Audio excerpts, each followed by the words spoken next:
Narito na naman ang mainit na balita mula sa mundo ng politika. Nabulabog ang social media matapos ang matinding akusasyon na ibinato ni Senator Rodante Marcoleta kay President Coting ng Norte Jr. na tila yumanig sa publiko at gobyerno. Ang mga pahayag ay inilabas sa isang panayam kung saan hindi napigilan ni Marcoleta ang kanyang salubin hinggil sa ilang isyu ng administrasyon. Sa nasabing panayam, tahasang sinabi ni Marcoleta na may mga katiwalian umano na hindi na dapat palampasin. Bagamat hindi direktang binanggit ang mga detalye, may mga parinig itong tila may kinalaman sa umano'y proyekto na pinupondohan ng malalaking halaga ngunit umano'y walang sapat na resulta. Mabilis itong kumalat online at kanya-kanyang interpretasyon ng netizens. May sumuporta at may kinwestiyon. Samantala, wala pang opisyal na pahayag mula sa kampo ni President Coting ng Norte Jr. ukol sa issue. Ngunit ayon sa isang malapit sa palasyo, walang basihan ang mga aligasyon at posibleng bahagi lamang ito ng political maneuvering. Gayunpaman, panawagan ng ilang grupo ay investigasyon para malaman ang buong katotohanan sa likod ng mga paratang ni Marcoleta. Patuloy naming babantayan ang mga susunod na kaganapan sa kontrobersyang ito. At yan nga ang mga balitang ating pagkakatutukan, at kung bago ka pa lamang sa aking channel ay huwag kakalimutang mag-like, share and subscribe para updated ka sa aming mga bagong balita dito sa Tatak Pinas.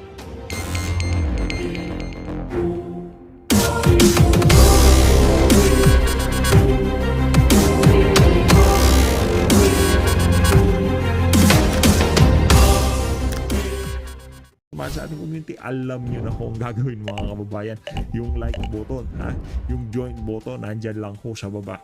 Sa mga patuloy na sumusubaybay sa ating mga video kahit na wala ho tayo sa ating original na programming, maraming salamat ho. Palakpakan ho muna natin yung ating mga kababayan na talagang napakatindi kong sumuporta. At mega love shoutout na rin ho natin yung mga kasama natin dito sa PH Update na talagang napaka-solid kong sumuporta. Mega love shoutout dito kay Sir Jordan Cabigo, maraming salamat ho sa pagsuporta Naku, dami ko na palang hindi na shoutout dito kay Ma'am Lovelyn Shibukawa, mega love shoutout, maraming salamat ho. Dito kay Ma'am Ariza yan, mega love shoutout, maraming salamat ho. Dito kay Sale Bank 62, maraming salamat. Robert Dadia, maraming salamat ho. Ma'am Lovelyn Shibukawa, Ma'am Marie Flores, mega love shoutout, maraming salamat ho sa pagsuporta sa PH Update. At sa mga susunod na linggo babalik na ho tayo sa ating original na programming. Pero ngayon tiyaga ho muna kayo mga kababayan. Maraming nagre-reklamo, nasaan na yung audio, yung lugar, nasaan na yung yung dating setup mo, bakit biglang nawala? Meron ho tayong inaasikaso ngayong mga panahon na to. Pagkatapos ng inaasikaso natin na to, balik na ho tayo sa ating original programming. Ito, rekta ho tayo dito sa pagbisita ni VP Sara sa mga kababayan nating OFW dyan sa Qatar. Ibang klase ho ito mga kababayan. Mga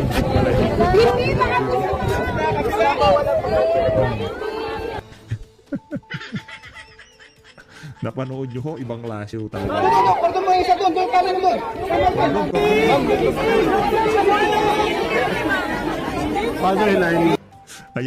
Ayan ho ang gusto nilang i-impeach sa Pilipinas. Yan ho ang gustong i-impeach ng mga walang kahit tayo naman ho mga kababayan, talagang makikipagbalyahan pagka ho yan, pagka nakita ho natin, makikipagbalyahan ho tayo.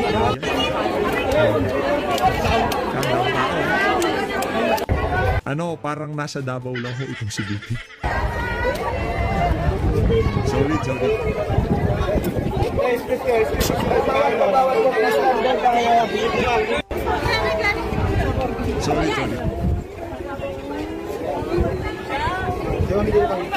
Hindi ako nakapagpapicture.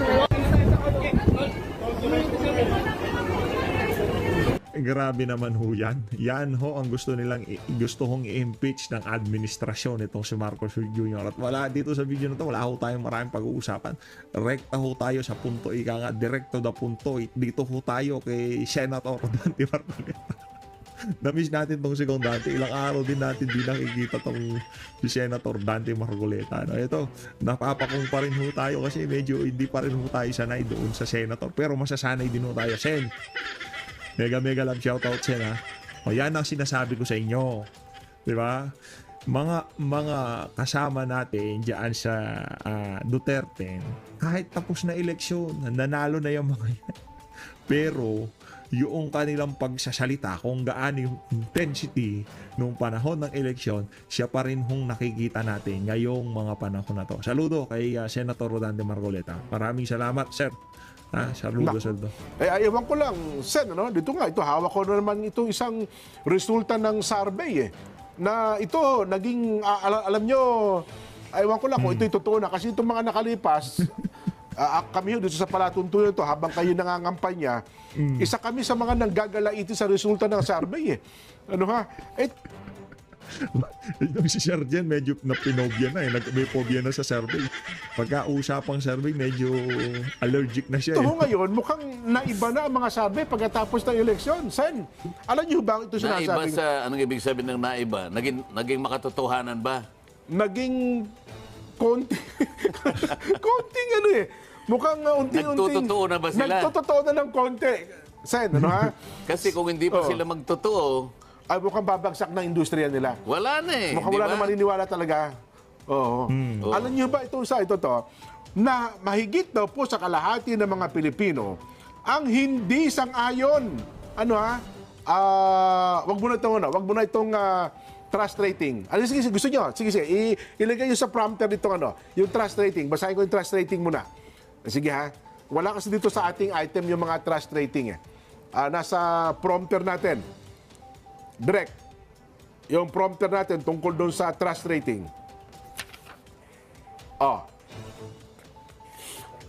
Wala pa. Sige, ito muna gagamitin ko.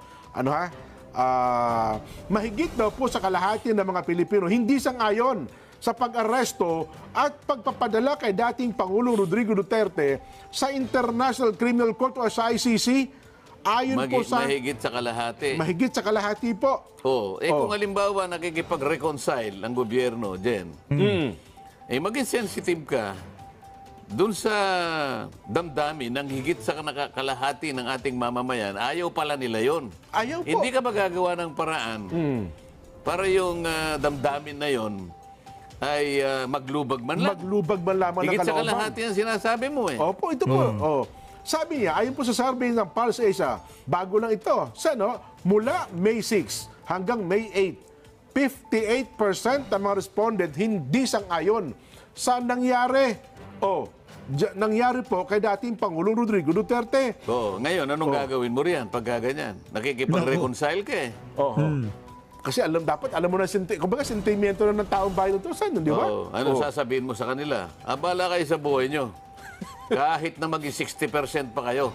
Ganun ba sasabihin mo? Hindi Ba't Mali yun. nagpa-survey ka pa?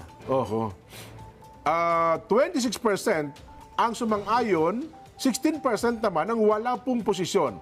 Pinakamarami sa hindi sumang-ayon, nasa Mindanao, Baymantakin nyo, 96%, almost 100%. Kasunod po, Visayas na nasa 60%, Balance Luzon, 42%, Metro Manila, 38%. Reflection ng nangyari sa election dyan di ba? Tama kayo, Sen. Yan din ang naging resulta ng eleksyon. Ngayon, anong gagawin mo? Nako. Kung ikaw ay nag-o-offer ng kamay na pakikipagkasundo, Reconciliation. alam mo, Ito ang gagawin nila. Shen, ito. Pakita ko lang gagawin nila. Nag-o-offer ng kamay ng pagkakasundo at bigla ho silang bibira ng ganito. Hindi yan ito. Ayan. Bigla ho nilang gagawing tagapagsalita. Ito, anak ni Abad. Naku, may hugot ho yan kay Bibi Sara. Alam niyo ho ba mga kababayan na isa sa mga kinatalo ng ama niyan? Si Vice President Sara Duterte. Kaya galit na galit yung ali na yan kay Bibi Sara. Ngayon, gusto niyo reconciliation at gagawin yung tagapagsalita ng House of Representatives. Huwag na tayo maglokohan dito. Huwag yung sabihin, separadong ahensya naman yan, separadong sangay ng pamahalaan niyang House of Representatives at Senado. Ang House of Representatives at ang Malacanang, separado yan. Kalokohan ho yan mga kababayan. Huwag ko kayo maniwala pagka pinaandaran kayo ng ganyan. ang damdamin ng kabuuan ng Mindanao, halos 100% ang nagsabi.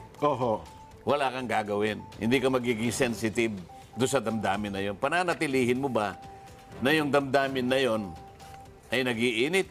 Abay, hindi. Kumbaga dapat papaglubagin yung kanilang kalooban. Kaya sila ang nakakaalam kung anong gagawin nila doon di ba? Totoo. Kasi kung kaya mo sinusukat kung anong damdamin ng tao, para sa ganun makagawa ka ng paraan Oo. kung paano pasasayahin ang kanilang damdamin. Pagkatapos wala namang nangyayari. Baka ho merong advice si Ginoong Frederick Go, yung kanilang economic advisor. Di ba? Kasi yun ang unang na-retain eh. si Ginoong Frederick Go na advisor po ng Pangulo sa negosyo. Halimbawa, economic advisor sila. Siguradong napakataas ng mga pinag-aralan lahat yan. Paano nila pangangatwiranan na napakaraming ayuda ang ibinibigay sa tao bago mag-eleksyon? Oo. Na yun namang ayuda ay hindi naman paraan at hindi naman sagot para maiangat mo ang buhay ng bawat isang Pilipino. Mukhang ganun nga po. Pagsasayang lang eh. Hindi naman sustainable yun. Oo. Pero economic manager sila. Di ba? Pag tiningnan mo kung magkano lahat yung 5 ayuda na yan dyan na binibigay nila. Kulang-kulang 200 bilyon. 200 bilyong piso po. Oo.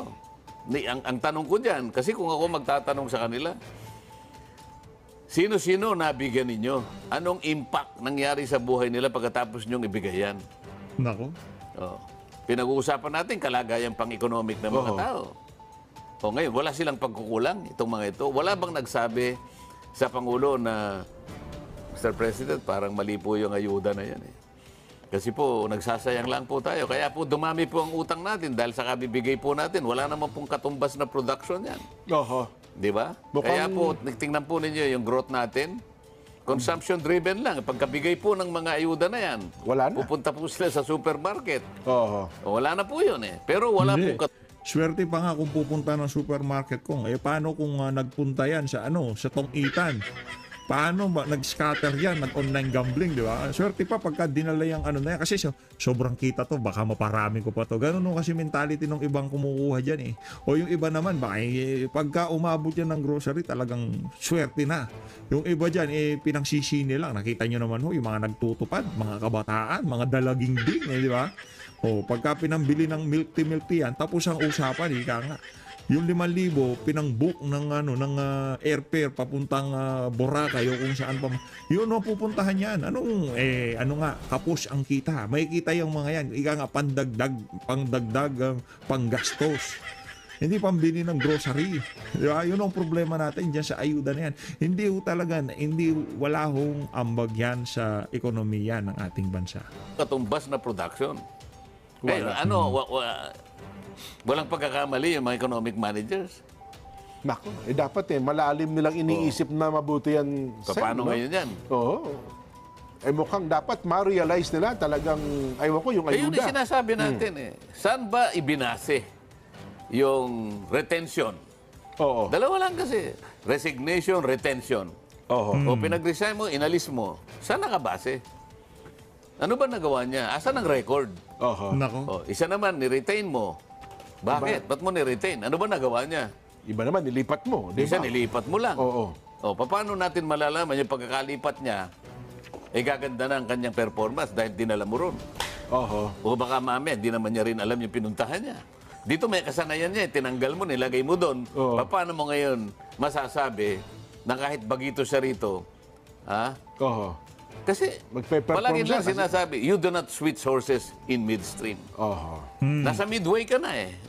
Pinalitan mo lahat ang kabayo mo. Nako. Pero nilagay mo doon sa... Kumbaga sa track and field, nilagay mo yung isa doon sa pinakahuli. Nako. Yung isa nilagay mo, manakbo kayo. Sige, walang ano eh. Oo. Hindi calibrated eh. Nako. Well, isa pa sa punto na kaya ko binanggit itong survey, Sen, na para baga nagpapakatotohanan ng konti, kasi ito pong resulta ng survey na ito, ng Pulse Asia, ay kabaliktaran ng survey na inilabas nila bago ang eleksyon. Sila din ang gumawa. Sila din po. Na sinasabing marami daw na mga Pilipino ang sang-ayon naman na hulihin ang dating Pangulong Rodrigo Duterte Dahil bago mag-eleksyon. bago mag-eleksyon. Nung nalaman nila Oh, na natalo ang mga... yung hindi pala, kanya. mali pala tayo. Kaya nila kinokorek. Yun. paano kaya nila?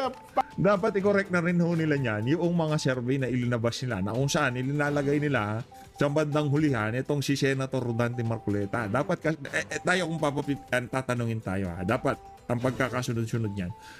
Bongo, Bato de la Rosa. Ganun ho yun, dalawa na yun, talagang nandyan yan. Magpakatotoo ho tayo dito, wag ho tayong magplastikan. Papasok ho talaga si Tulfo. Sa gusto natin, papasok yan. Papasok ho siya. Kamukha siya ni Rapi. May name recall, nakapagtrabaho sa DSWD, kahit papaano talagang nakaalagwa siya, di ba? Ganun ho yan. Nakapitalize niya. Merong apelido, nakapagtrabaho sa isang ahensya ng pamahalaan na kung saan talagang laser targeted sa mga mahirap at nakapagpakilala siya. Jackpot. Tapos pagkatapos nitong papasok yan si Senator Rodante Marcoleta. At sunod-sunod na ho yun, yung mga kandidato natin sa Duterte. Yan si Soto at saka si Lacson. Di ba sinabi naman ho natin, kaya napaisip tayo kung bakit pa sila sumali dyan sa alyansa. Gayong, alam naman din natin na talagang malakas sila. Yan si Soto, meron ho siyang noontime show na Ibulaga. Lagi ho siyang napapanood dyan. Si Lacson, di ba? Kapulisan, kasundaluhan, automatic kasama na yan. Dapat naging sundalo. Isasama at sasama. Isasama. Tapos naging senador na siya. Name recall, nandyan na yan. Awareness, nandyan na yan. Pagka nagsalita siya dati, ano naman yan yung Lacson na yan, talagang pabibo yan sa social media, kaya talagang may name recall. Tapos hindi ho dapat mawawala dyan. Yang si Pastor Apollo Kibuloy, Attorney Vic Rodriguez, at itong si Attorney Jimmy Bondoc, Philip Salvador, yung mga kandidato na yan, sila ho talagang maglalaban-laban doon sa mga natirang pwesto na nabanggit natin. Ito, kung magpakatotoo ho tayo, yan si Lacson, Soto, at yan si Tulfo, talagang papasok at papasok yan. Doon sa mga natirang kandidato natin, di ho natin malaman kung sino ang makakapasok maliban doon sa tatlo na yon. Pero sigurado tayo, hindi lang yung apat na yan ang nanalo. Hindi yung si Senator Bato de la Rosa, Senator Christopher Bongo, Senator Rodante Marcoleta, at yang si Camille Villar. Yang si manggagamit, ano yan? Yung sali sa bilang higang. Yang apat na yan, sigurado na yan eh. Pero alam din natin, sa sarili natin, na meron pang makakapasok maliban sa mga yan. Yang si Amy, di naman natin yan. Paano kaya nila pangangatwiranan yung ganung bagay na no nakaraan pala nagkamali kami. Ito na pala talaga ang totoo. Ganun ba yun? Yun lang tamaan niya. Mataas ang nagsabing dapat ikasuhan, impeach ang pangalawang Pangulo. Ngayon po, ito babasahin ko pa isa, Sen, sa ating mga kababayan.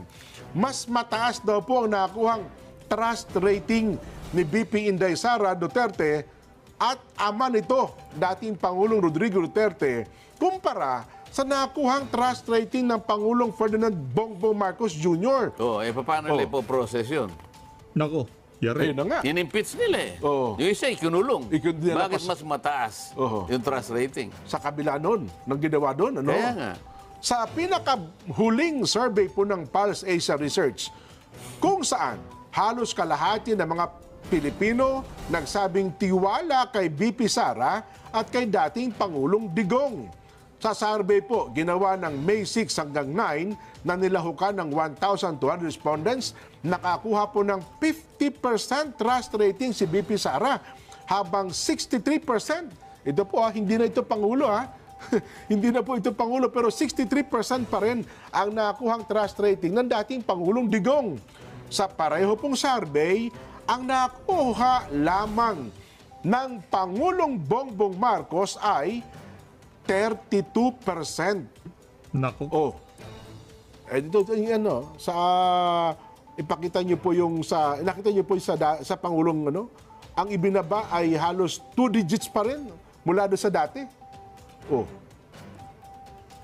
Yan mayroon hong sa NCR ang laki pa ng ibinaba niya, negative 10%.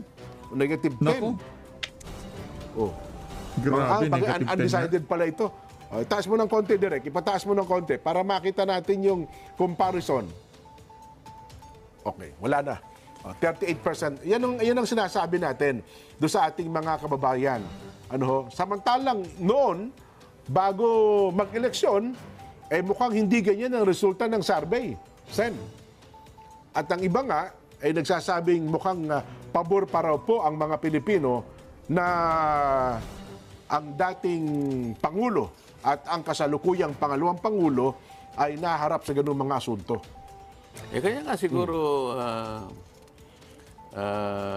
ibinibigay ang kamay ng pakikipagkasundo nang dahil nga dyan sa mga nakukuhang mga datos sa damdamin ng mga taong bayan. Totoo. Kaya kailangan lang na maging seryoso din kung paano mo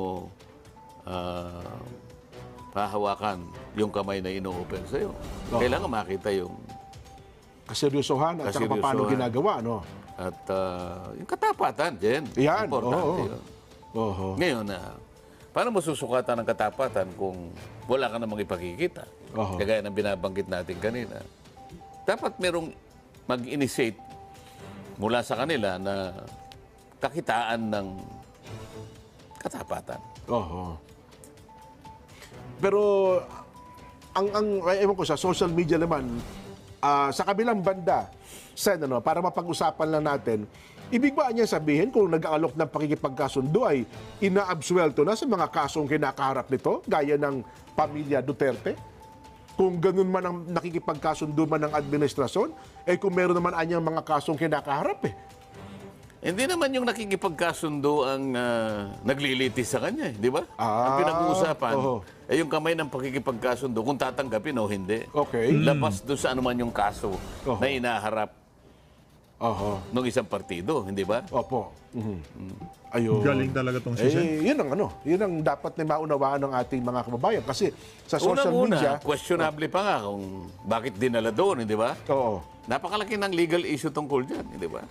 ayan. Hindi naman kumo nilagay doon, ibig sabihin may kasalanan na. Yung pa nga ibang usapin din eh. Totoo. Kung may kasalanan, ba't di natin dito nilitis? Di ba? Oho. Nako. Anyway, basa lang ako ng ilang mga reaksyon, Sen, sa ating mga kababayan. Ang dami, binabaha tayo ng reaksyon Ang ating tanong ho, sa palagay nyo, seryoso ba ang iniaalok na pakikipagkasundo ng Pangulong Bongbong Marcos sa pamilya Duterte? Ang sagot po ng iba, ito na po. B, hindi po kasi di naman sila magaling para maging prosecutor. Ano ibig sabihin? Jesseline Polintan, Calgary, Alberta. Ayun. Aha. B, hindi po yan seryoso. Cheryl de la Cruz, Pasay. B, hindi. Wag na tayo pabudol. Sobra talaga. Aiko Uchida, Kagoshima, Japan. B, sincere dapat ang isang tao pag humiling ng kapatawan. Kaya tayo talaga ay proud na proud sa pagiging kaanib sa loob ng Iglesia ni Cristo. Anyway, Kong, sa ilan pa pong mga paksa na inihanda natin sa araw na ito, pag-usapan natin, Sen, ito pong impeachment. Pero doon sa punto lang po na mga possible scenario, ano ba ang posibleng scenario? Teka lang, by June 2, magkukunbin na ba agad ang Kongreso at ipupush na ba kaagad ang impeachment laban po kay BP Inday Sara? Di ba June 3 ang, Opo, yung ang start opening. no? Opo, oo.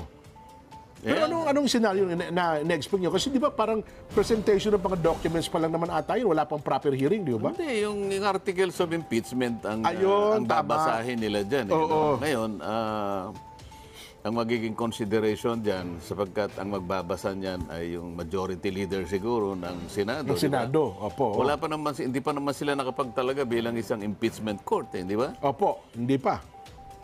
Well, sa akin, ang isang, di ko alam, no? Sa senaryo, halimbawa, maring mangyari, maring hindi, di ba? Okay, opo.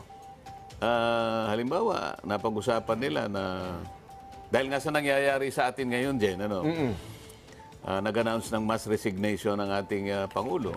Ninakala niya na ang performance na kanyang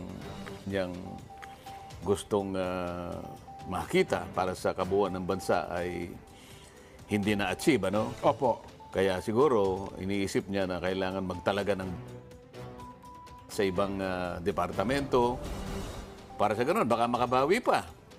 Habang inaasahan natin itong mga ito, Jen, magkakaroon na naman ng impeachment trial. Ayan. Paano natin magagawa ito sa dalawang mga pangyayari? Gusto nating makabawi, pero nagkakaroon na naman ng pagtatalo. Kung tatanggalin nga ang Vice President o hindi, parang yung momentum parang may epekto eh. Opo. Di ba? Paano kung maisip nung nung mga senador ngayon na na magagraduate naman sila sa June 30 pa diyan eh. Opo, doon pa matatapos ang 19 Congress eh. Oo, sa akin lang naman, palagay ko lang naman ito. Paano kung may magsabi na sa kanila na ayaw na namin ituloy ito? Posible bang senaryo yun? May senaryo lang naman ang Kasi pinag-uusapan natin. 23 senador natin ngayon, minus Sani Angara, di ba? Oh, Doon sa 23, ngayon, ano yung 2/3 ng 23? di...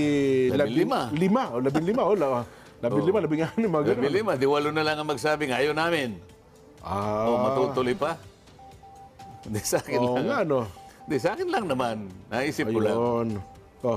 May paano ko sabihin nila na ayaw na tayo, di walang nagbilangan, halimbawa, ayaw namin, sabi nila, sila naman ang may kapamahalan nito kasi sila pa yung 19 Congress eh.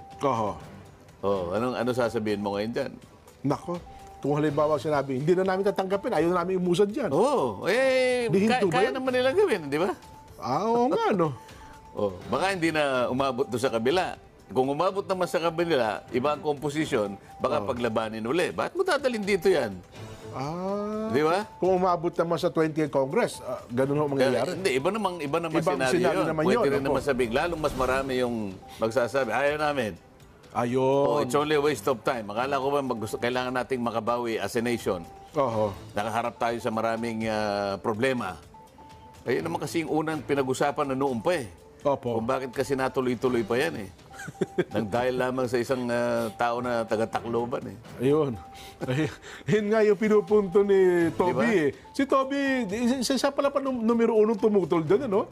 Huwag ituloy na yung impeachment eh, kasi makaka-apekto sa lahat ng kanilang kandidato eh. Kaya nga, kung nakinig lamang siya sa Pangulo, sinabi ng Pangulo, ayoko yan. Marami tayong problema. It's a storm in a teacup, sabi niya. Hindi ko rin maintindihan kung bakit akala ko ba ang super majority ay palaging nakasuporta sa Pangulo. Ba't hindi ka nakinig? Nga, no? Bakit ang nangyari pa nagkapilitan? Sabi ni ni Toby. Congressman Toby. Ako naniniwala ako kay Congressman Toby sapagkat marami rin akong mga kaibigan na nagtapat sa akin. Nagkapilitan talaga. At ibang araw, hindi nila alam yung pinirmahan pala nila, impeachment. Totoo ba yung ganun, Sen? Sapagkat ganun? hindi, nagpaliwanag lang sila pero wala silang nabasa. Ayun, no. Tapos yung iba naman daw, di na natin tutuloy yung proyekto nun yan. Pagka hindi kayo pumirma dito, Ayun ang sinasabi ni Congressman Toby at yun din naman ng Conditional release pinagtapat ng sa akin ng project. mga ibang kasi marami rin naman akong kaibigan dyan. Naman ho.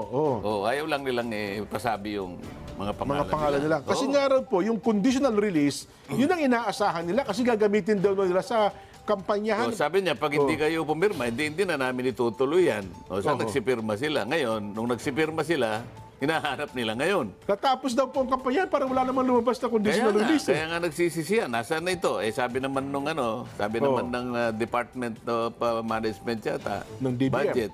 Wala naman akong pinangakong ganyan. Ayan, di bahala sila.